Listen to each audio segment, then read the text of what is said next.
I am Saif Ali and welcome to the newest video of the Gyan Kumbh. और आज की इस वीडियो में हम क्लास 11th की फिजिक्स का जो सेकंड यूनिट है उसका चैप्टर 1 या यूं समझ लीजिए कि फिजिक्स का चैप्टर 2 स्टार्ट करने जा रहे हैं, जिसका नाम है motion in a straight line, या कहें एक सरल रेखा में गति।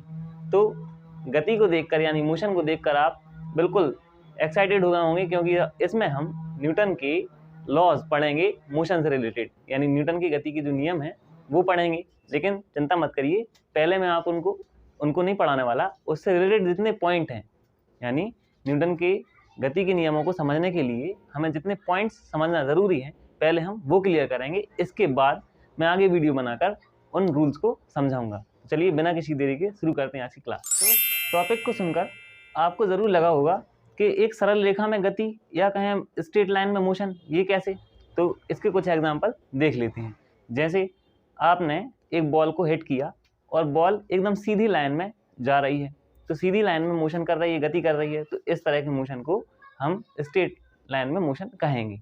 जैसे एक सीधी सड़क पर चलती हुई गाड़ी है ना, आसमान की तरफ उड़ता हुआ रॉकेट, ये सब एक स्ट्रेट लाइन में जो मोशन होता है उसके एग्जाम्पल हैं। अब ये तो मैंने आपको सीधे सीधे तरीके से बता दिए, लेकिन हमें इसकी कुछ हिस्ट्री भी मालूम होना चाहिए। जैसे फिजिक्स की जो सबसे पुरानी ब्रांचेज हैं मैकेनिक्स और ऑप्टिक्स, उनमें से मैकेनिक्स के अंदर ये चैप्टर आता है। तो हमें पहले मैकेनिक्स को समझना होगा, मैकेनिक्स के कुछ एक दो पॉइंट देखना होंगे, फिर इसके बाद हमें ये चीज़ आगे समझ में आएगी। तो चलिए पहले हम समझेंगे मैकेनिक्स को। तो मैकेनिक्स, जैसा कि मैंने कहा, फिजिक्स की सबसे ओल्डेस्ट ब्रांच है, इसलिए इसमें बहुत ही सिंपल चीज़ों की स्टडी की जाती है। जैसे मैंने इसको समझाने के लिए इसकी डेफिनेशन भी लिख ली है। मैकेनिक्स, इसको हिंदी में हम यांत्रिकी कहते हैं। द ब्रांच ऑफ फिजिक्स, यानी फिजिक्स की ऐसी शाखा which deals with the study of forces, यानी जो किसकी स्टडी से डील करती है, फोर्सेज एंड मोशन, यानी बल और गति, इनसे डील करती है। और ऑफ द मटेरियल ऑब्जेक्ट्स, और जो मटेरियल ऑब्जेक्ट्स हैं, यानी कुछ कुछ केमिस्ट्री में भी समझ लीजिए, और जैसे केमिस्ट्री में उनके इंटरनल स्ट्रक्चर की तरह है ना, और material objects and there mutual relationships, और उनके बीच की जो रिलेशनशिप्स हैं उनको समझते हम या स्टडी करते हैं हम। कौन सी ब्रांच है फिजिक्स की? मैकेनिक्स में। इसको हम मैकेनिक्स या यांत्रिकी कहते हैं। आई होप आपको समझ में आया होगा, पर कुछ एक एग्जाम्पल भी देख लेते हैं। जैसे एग्जाम्पल के लिए कहें, जब रॉकेट आसमान में जाता है, आपने देखा होगा, असलियत में नहीं देखा होगा तो टीवी वगैरह में तो देखा ही होगा। जब आसमान में जाता है तो कैसे जाता है? बिल्कुल एक स्ट्रेट लाइन में, सीधी लाइन में जाता है। तो ये हमारे चैप्टर में एग्जाम्पल के तौर पर आएगा। और वैसे भी ये जो है किस में आता है? मैकेनिक्स में आता है। और जैसे मैंने बताया, जो गोल्फ की जो बॉल होती है उसको जैसे हिट करते हैं तो गोल्फ की बॉल कैसी एकदम स्ट्रेट लाइन में जाती है, सीधी लाइन में जाती है। तो उस तरह का मोशन भी मैकेनिक्स में आएगा। आई होप आपको ये समझ में आया होगा। तो मैकेनिक्स को वैसे हम और भी अच्छे से समझा सकते थे, क्योंकि इसके अलग अलग टाइप्स होते हैं। जब अपन इसके टाइप समझेंगे तो वो और अच्छे से समझ में आ जाती। पर अभी जो टॉपिक है वो मैकेनिक्स का नहीं है, वो तो सिर्फ एक रेफरेंस के तौर पे हमने ले लिया कि अपन को पता तो होगा अपन क्या पढ़ रहे हैं, बस। अभी हमें जो मोशन को समझने के लिए जो चीज़ ज़रूरी है वो है उसकी पोजीशंस। कौन कौन सी? वो है objects in rest and motion, यानी कि जब कोई ऑब्जेक्ट रेस्ट पोजीशन में होती है और मोशन की पोजीशन में होती है, वो दोनों पोजीशन समझना ज़रूरी है। तो इसलिए मैंने पहले उनको समझाया है, फिर बाद में इससे रिलेटेड अगले पॉइंट्स हम देखेंगे। जैसे इसमें भी एक आया है, ये मैं बताता हूँ, एक करके बताता हूँ। जैसे पहला, जब कोई ऑब्जेक्ट रेस्ट में हो तो a body is said to be at rest, यानी कोई ऑब्जेक्ट या कोई बॉडी रेस्ट में कही जाएगी जब if it does not changes it position with respect to other stationary object और फ्रेम विथ टाइम, यानी कि वो कब रेस्ट में कही जाएगी? जब वो अपनी पोजीशन को चेंज नहीं करेगी बाकी जो स्टेट पोजीशन में है, यानी स्टेशनरी पोजीशन में है, रुकी हुई अवस्था में है, बाकी उनके मुकाबले या उनके कंपैरिजन में वो अपनी पोजीशन को टाइम के साथ चेंज नहीं करेगी। अब इतना मैंने कन्फ्यूजन में बोल दिया, अब ऐसे समझ लीजिए। मान के चलिए ये कोई ऑब्जेक्ट है और इसके साथ में बहुत सारे ऑब्जेक्ट रखे हुए हैं, ये सब अभी रेस्ट में है। हम इस ऑब्जेक्ट की बात कर रहे हैं कि ये रेस्ट में है। कैसे? क्योंकि ये टाइम के साथ अपनी पोजीशन को चेंज नहीं कर रही है, ये यहाँ से यहाँ, यहाँ से यहाँ कहीं नहीं जा रही है। तो हम इसको कहेंगे कि ये रेस्ट में है।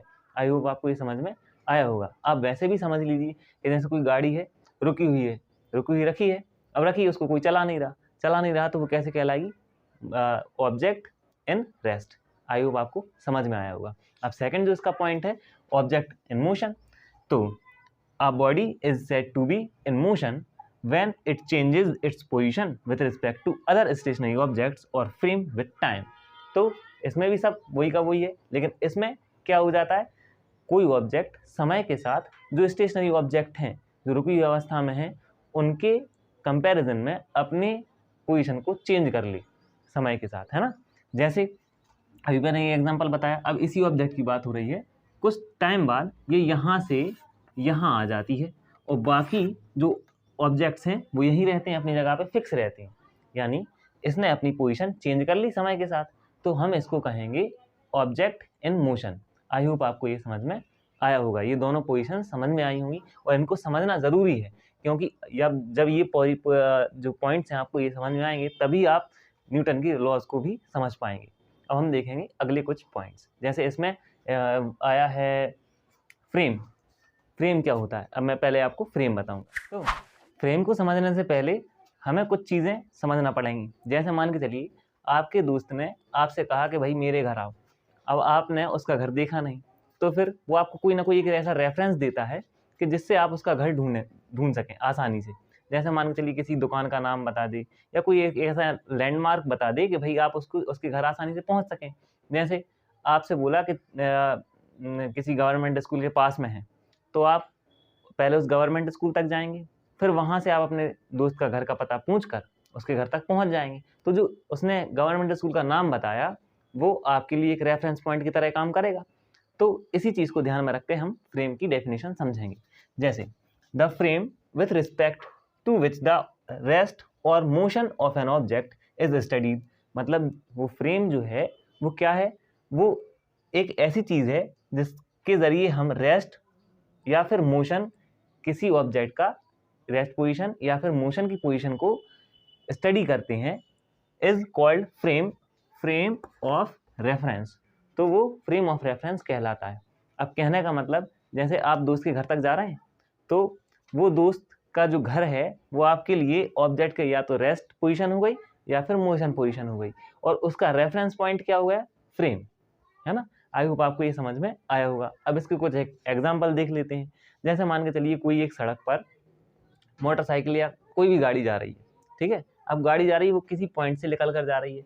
अब वो जाना पहचाना पॉइंट है आपका, तो मान के चलिए ये रोड है और यहाँ पर वो गाड़ी जा रही है, और वहाँ से 2 या 3 चीज़ें आप देख लेंगे कि एक यहाँ से भाई कोई एक रेस्टोरेंट है उससे इतने दूर है, यहाँ हॉस्पिटल है तो उससे इतने दूर है, यहाँ पर एक आध कोई चीज़ और है वहाँ से इतने दूर है। तो ये 3 चीज़ें उसके लिए रेफरेंस पॉइंट हो जाएंगी।